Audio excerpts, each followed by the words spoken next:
Well, it didn't take long for Lance Leipold to find his new offensive coordinator in what was Leipold's first search for a coordinator, period, in over a decade. Jeff Grimes is going to be KU's next offensive coordinator. The hire was made official on Thursday afternoon by KU, just 6 days after the official announcement that Andy Kotelnicki was headed to be the offensive coordinator at Penn State. Should probably get some introductions out of the way. My name is Michael Swain, the Kansas beat writer for 24/7 Sports.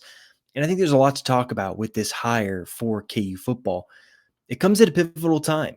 You look at what Kansas can return on the offensive side of the football and what the team accomplished during the 2023 season, and it's an exciting prospect to look at for next year. Jalen Daniels has announced he'll be back. KU returns 4 players on the offensive line who have started multiple games.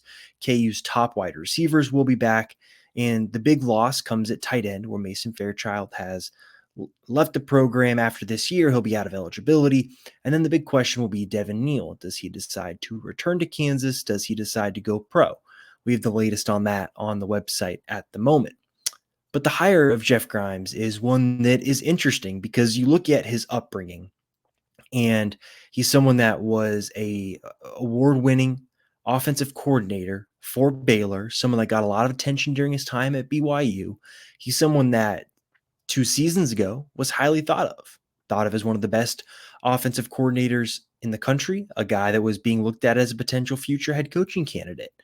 And then things went sour at Baylor, and we'll get into what contributed to that. But I think for KU and where this program is at right now, I think it's a very spot on hire. And I want to start with something that Lance Leipold said in a release on Thursday afternoon that I think tells you everything you need to know about the fit with Grimes and KU.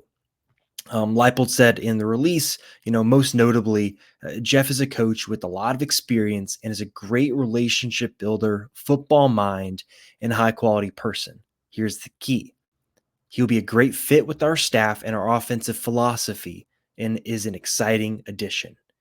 And the fit is the big part because KU has so much returning next season. And these players have spent really the last 3 years learning this offensive scheme from coaches like Jim Zabrowski, Scott Fuchs, and Andy Kotelnicki.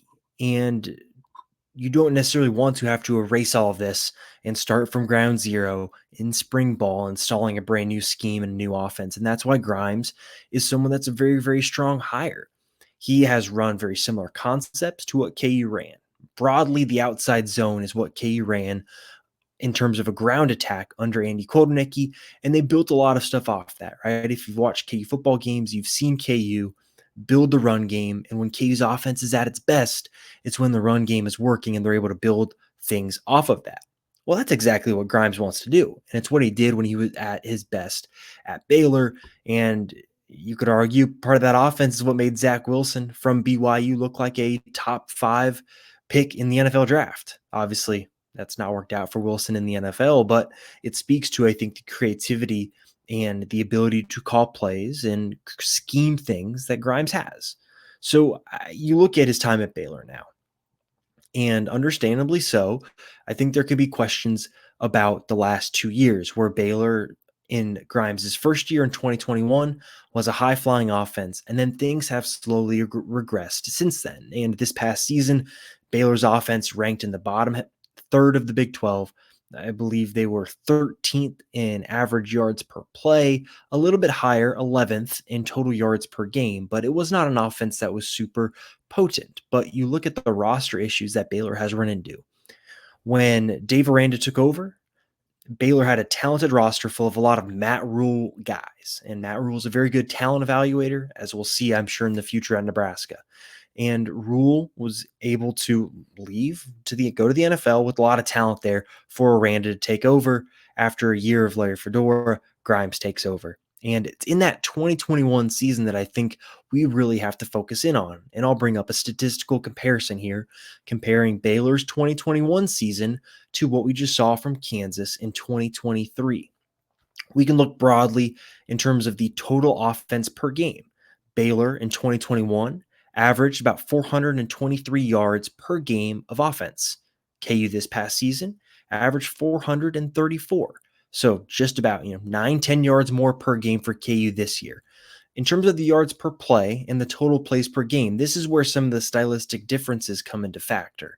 Because KU is a team that wants to go slow, right? They want to bleed the clock, limit possessions.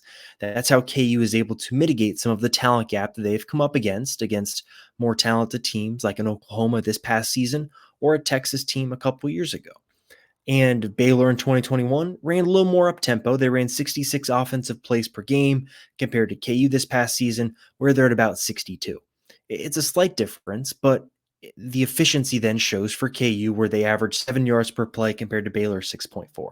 So that's the broad part of this. And then you dive into the stylistic differences between the two, and there really aren't. Again, Baylor wanted to run the ball in 2021. What did KU want to do in 2023? Run the ball. And you saw that with guys like Devin Neal, Daniel Highshaw having really strong seasons. And then you go back to 2021, and Baylor had over 1,000-yard rusher in Abram Smith and a guy who rushed for almost 800 yards in Treston Ebner. It's a very similar dynamic that Baylor had when they were at their peak in the run game.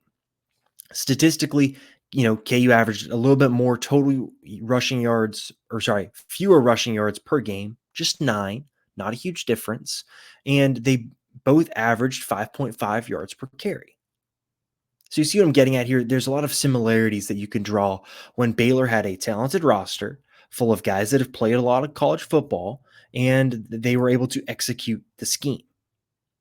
And so that for me, I think you look at this higher, and that's why you can get excited about it, because this next year's team for KU, the 2024 team, is going to have some very similar characteristics to what Baylor had in 2021, right? Experienced players, some good wide receivers who have been around for a while, a very experienced offensive line. We'll see what happens with Devin Neal, but Daniel Highshaw's been around the block, and maybe KU goes out and gets a transfer running back who can come in and compete right away. So I think you can look at it that way. And so what changed over the years for Baylor? It's talent. If you read into things that are going on under Dave Aranda's program right now, they've really, really struggled with talent acquisition. And a lot of that comes down to name, image, and likeness. Baylor is a program that has struggled with NIL and generating NIL funds to keep really good players at Baylor and also acquire really good players from the portal. And they've missed out on some players. You look at Blake Shapen, the quarterback there, kind of a miss. But then you look back in 2021 and they had Jerry Bohannon, who was a dual threat quarterback.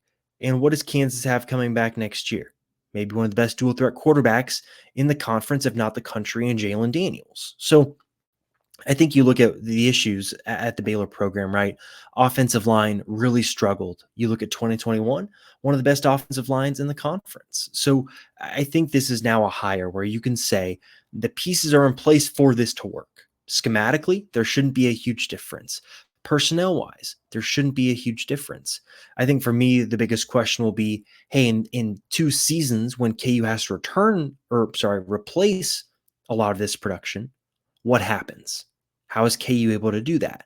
But that comes down to roster management. That's not on the offensive coordinator. It's not on him to go out and find 3 wide receivers in the portal or go find an offensive lineman. That comes down to the position coach. That comes down to your personnel department and the way that you go about developing a roster and creating continuity and finding ways to improve that roster. So I don't think you can blame Jeff Grimes for that at Baylor. I think this is something that it's a broader issue there.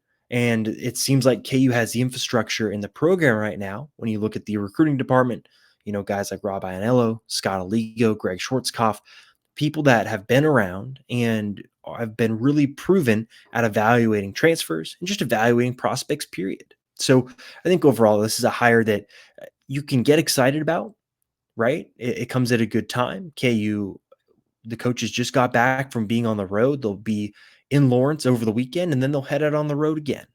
And then it's going to come down to spring ball, right? Let the players get comfortable with who Grimes is as a play caller, the nuances of his play calls, the way he goes about calling a game. In terms of the staff, Jim Zebrowski will still be the co-offensive coordinator.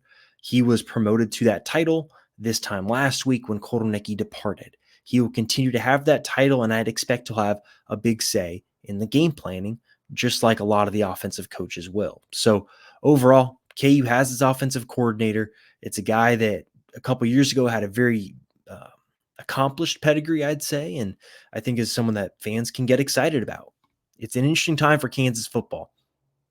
They got a really good coordinator from another Power Five school that is very experienced and I think should fit well in Lawrence and with what this staff wants to do. Long term, will it work? I mean, nobody can ever say with any sort of hire, but I think in the moment, this feels like a really good hire for KU.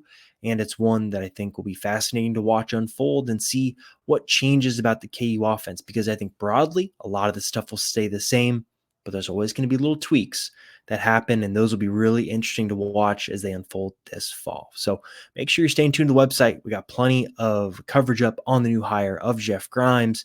We also have a breakdown where I've given some of my thoughts here, but I've talked a lot of more about this hire. Some of my thoughts, what I'm hearing from some sources close to Baylor and down in Texas about his recruiting and what he's going to bring on the recruiting trail. Got a big breakdown for VIP subscribers on that. And of course, National Signing Day is coming up. Plenty to be excited about if you're a KU football fan. The bowl game, just a couple weeks away. Lots going on. Make sure you're staying tuned to the website, and we'll talk to you again soon.